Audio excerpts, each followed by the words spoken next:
छठी माई के कृपा से भइल बललनवा खुश बड़े गाँव पूरे हंसेला अंगनवा।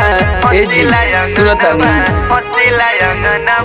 छठी माई के कृपा से भइल बललनवा खुश बड़े गाँव पूरे हंसेला अंगनवा। कोहारा से जाई के दियनिया लियाई देता हो ए राजा हो ए राजा हो। घटिया पर डीजे बजवाई देता हो ए राजा हो। घटिया पर डीजे बजवाई देता हो ए राजा हो।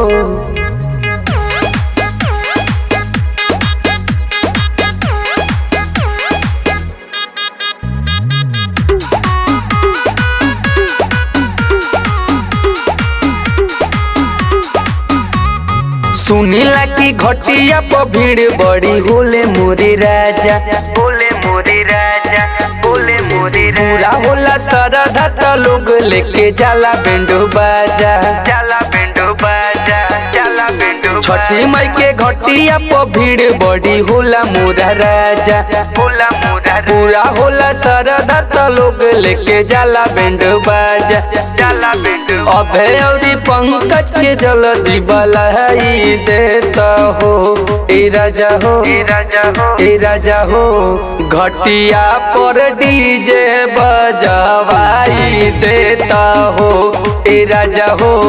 घटिया पर डीजे बजवाई देता हो ए राजा हो।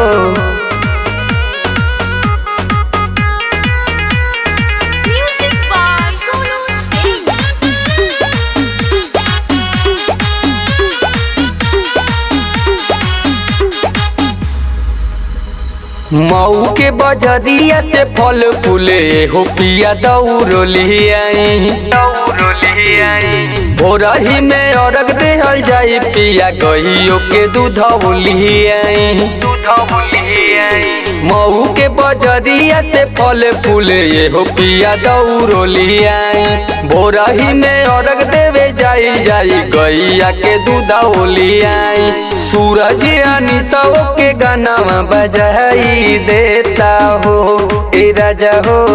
घटिया पर डीजे बजवाई देता हो ए राजा हो। बलिया के घटियो घुमाई देता हो ए राजा हो।